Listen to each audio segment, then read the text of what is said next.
Look, we back here, comfortably uncomfortable with Joe Pope and DJ O Show. Right now, we got a special guest in the building. Young lady coaching, doing big things down here in Greensboro, North Carolina, coaching at the Greensboro Day School, taking care of the young ladies, showing them what basketball is about, what you can achieve from it. I want you to introduce yourself, young lady. Hi, my name is Vanessa Johnson. All right. Looking so shy, yeah. But like I was saying, Vanessa, how was your season last year? Oh, our season, we came in third in states.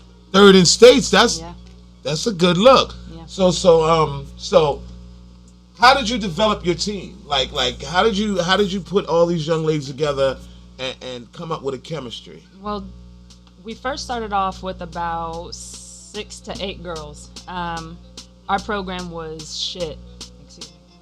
Yeah, you Our right. program was shit. We had girls that had no skills, no fundamentals. And actually the head coach, Andre Miller, he built these girls. And since we're a private school, we're able to recruit. Right. So we started looking at prospects in North Carolina and getting them to come to our school. Wow. And it's something new because I've seen that done in college, but Right. I was at a public school, so I never got to see that aspect in high school. So when we did that, more girls started to come. We built our program. We had 1 senior, I'd say a few sophomores, and like 2 freshmen. Wow. So And we attacked. you attacked? All right. I mean, We had a message. third in states is real special right Right. now because there's a lot of competitive schools out there, especially in Greensboro, North Carolina. Especially in Greensboro, North Carolina, and then especially with girls' private schools. All right, so name a few. Name a few that was real great competitors against your school. Ooh, Providence Day School was number 1. They already had a recruit. They had a top girl going to Clemson. They had a chick going to Tennessee. Wow. So they had height. Right. They had agility. They had it all. And, I mean, we really just told the girls, look, you're going to have to come at this season with a different attack. Right. It's not going to be, oh, we just want to win a game. You have to want to win the whole thing. That's right. You got to set your goals high when you play basketball. Yeah. I played in Ruck, I played in Dykeman, I played in New York City. Playgrounds where basketball is like the hood, the hood NBA. You know what I mean? Like all my friends and my followers that know me, they know Joe Poe has skills, and that's real talk. You know what I mean? I take nothing from nobody, but I did what I did when I was out there. Yeah. So, all right. So since you came in third in states, right? I mean, what's your outlook for your next season? What's your outlook? Yeah. Outlook next season is going to be nasty. We already got a freshman coming in from St. Pius, North Carolina. How tall? About my height, about 5'9". 5'9"? Yeah. Okay. She plays. That's the thing about her. She's versatile. Right. She her dad's about 6'5", so she's a tall girl. So she plays post, but she's got handles like a guard. It's insane. So we don't know where to put her right now. Wow. Hey, look. Yeah. A lot of 6'5" and 6'6". Like Magic Johnson was the first 6'9" guard in the NBA. I seen handle the ball, play the post, play center. So now these kids are coming up with handle right now. So it changed the opposition of the game. You know what I mean? It really does. It changed the opposition. But okay. So if you were to go to states this year, do you think you could go over the top with it? Oh, if you were to make it to states? Yes. Okay. I think we can. All right. Tell me 2 or 3 girls on your team that you would rely on to get you over that hump. Yeah, get them some love too. You know, they do get forgotten when coaches do get in. Malin Brady. She's our post/guard. Basically, anytime we play another team that needs to have a defensive stop, Malin. Nate? Chloe Brewington. She's our top leading scorer.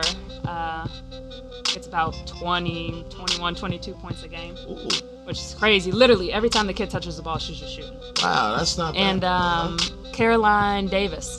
Caroline Davis? Yes, that's our freshman coming in. Okay, So if she's a freshman and I'm giving her love, she's got it.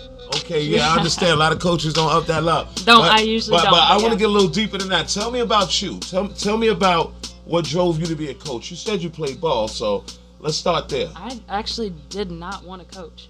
No? I didn't want to coach. I didn't want the responsibility. I don't have patience. I didn't want to do it. But if you love the game, you know what I mean? No, yeah, I love the passion. game. I love the game. I love to spectate. I love to talk trash. I like to be in it. Right. and having what really got it for me was I knew that there were going to be some kids that didn't have my passion for it. So they were going to half-ass. They weren't going to be as dedicated, this, that, and the other. So I actually got started with this guy. He was coaching the AAU team, and he asked me, he was like, look, I got some girls. They can't really dribble. They dribble with their head down. Right. They pick it up and then dribble again, run. I was like, yo, I don't think I can do that. But see, that's a coach's job. See, I know a lot of street ball announcers that really never played basketball and can call the game. Right. There's ones who can't call the game but never played either. So, it's like I'm just trying to figure out what drove you to want to take the time out to train these kids to play this game. Because this game is like the world's game right now. You know what I mean? I mean, to be completely honest with you, I had on this AAU team, it was about a bunch of 5th graders. I had a lot of girls that were eager to learn. Right. They didn't just play because their mom wanted to drop them off and, just have them there. They weren't doing it because their friends were doing it. They were actually eager to play and learn. So when you have kids that are eager to learn about anything, whether it's soccer, whether it's science, anything, you want to be able to help them develop in that. So that's kind of where my drive started. I mean, I'm just saying, there's a lot of talent all over the world, but it takes someone special to take the time out to share their gift with another kid and put them in a position where they can make it to a big school, where they can make it, get a trip overseas. I just want to know about you. How'd you start playing ball? That's what I want to know about. I have 3 brothers and 11 boy cousins. That's how I started playing basketball. Okay, I mean, hey, it's simple and plain. All right, Whatever they did, I wanted to do. That's right. That's how it goes. You always get one tomboy in the family, and that's so honest. But so where'd you play at? Where'd you begin to play at? I started in Hampton, Virginia. Okay.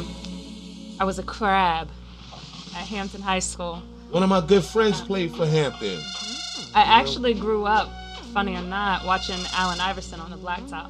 My mom's boyfriend is cousins with him, so I watched him. Wow, AI, wickedest crossover. Ask Michael Jordan about that. Yep. Yeah, you know what I mean?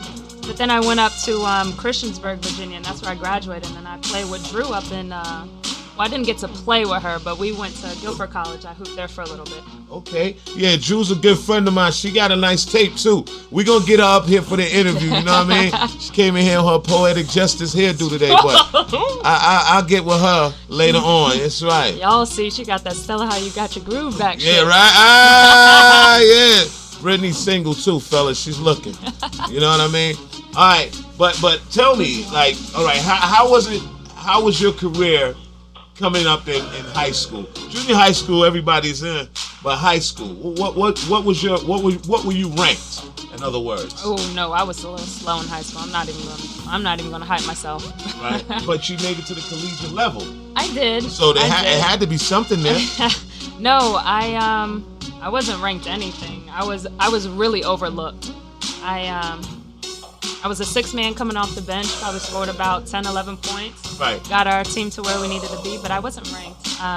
Actually went up to Guilford. I found them because I was actually looking for Elon. So I found Guilford by mistake. And then you just enrolled. And I went up to the coach and I was just like, look, I'm interested in playing. Do you mind taking me on as a walk-on? And she was like, yeah, come to one of our practices, our open practices. Let me see what you got. Give the coach some love. You got to. Come on. A lot of walk-ons. It's kind of tough. I mean, Britt and her feelings over there. I know about that one. Stephanie Flamini. Stephanie Flamini. Like panini, like the bread. Flamini. All right, got you. Let's have a toast, man. I want to give a big shout out to my man from Greens Wines. We here. Me and Vanessa, Contessa. All my friends from New York love her. Barefoot Contessa. So, if you were offered a major college job, what job would you like? Would you see yourself fitting in at? What school, in other words, would you see yourself fitting in at? Ooh, Carolina. Oh, Carolina. Yeah, and let me be the first to tell you. That's right, your boy Joe Pope right here, the in-house MC for UNC women's team. So, being that you said that, I mean, round of applause. Big shout out to my friend Sylvia Crawley, Coach Hatchell. You know what I'm saying? Tracy, a lot of love. Paris, Clarissa. Got to give all my friends from the team love. You know what I mean? Because it's incredible. And what's so ironic is that my good friend Britt is really good friends with Paris, which is crazy. You know what I mean? Yo, Odell, you're bored, aren't you?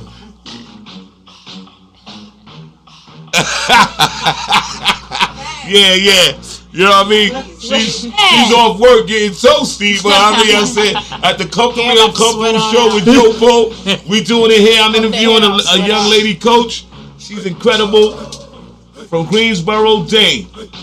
All right, so if they hired you at a major school, right? What do you have to offer to that program? Throwing me on the spot. Yeah, on it. I'm passionate, and not only for the game, but to see others succeed in their life. I took basketball and I use it as a disciplinary trait in my life. I don't slack off. I try to work hard. You know, I'm late for work sometimes, right, Drew? Yeah, especially after we finish smashing this greens wine. But no, I really try to instill a lot of things into players that I coach. Take it a little further beyond the court. That's right. So are you really big on education? Because you know you could be a great freshman and get hurt and won't be able to play for the rest of your time in college. No, you know? I mean, I think out here in this world, you got to have more than just what you're given. You got to have that smart. You got to beat the man. So all right. So what did you take up in college? What What was my major? What's your major? Psychology. Ooh. So you like to play with heads, huh? Yeah. Oh, God. Not a good trade, you know what I mean? Because most psychologists are crazy. All right? But yeah, I'm here with Vanessa Contessa, a.k.a. Vanessa Johnson, the head coach of the women's team at Greensboro Day High School here in Greensboro, North Carolina. All right. So if there were some young, inspiring coaches out there that needed some advice, what kind of advice would you give them? Patience. Patience is key. I think the problem with players becoming coaches is everybody thinks that they should be on their level. Right. Skillfully, basketball mentality, having that IQ. But some kids don't fall in that line. Right. So just have patience. Have patience and know that what you're doing is really going to rotate their lives into something different. So. Wow, that's some great advice. Give me a handshake on that. That's right. You are now watching Comfortably Uncomfortable with Joe Pope and DJ O's show. Here with us today is our special guest, Vanessa Johnson, head coach at Greensboro Day School here in Greensboro, North Carolina. Don't show me too much love. I'm assistant. Okay, hey, listen. Maybe one day you can assist this, you can assist that. But most assistant coaches do turn out to be coaches. So let's look for the future and pray that happens. All right, we signing off for a few minutes. About to come back with the live show with me and my man DJ O. We gonna put it down. You know what I mean? And Vanessa, one more time, tell the kids out there what it takes and what kind of effort you need to be a basketball player since you're coaching. It takes persistence, patience, and hard work. Okay, you heard it first from Vanessa Johnson. Signing off, Comfortably Uncomfortable with Joe Pope and DJ O. You know.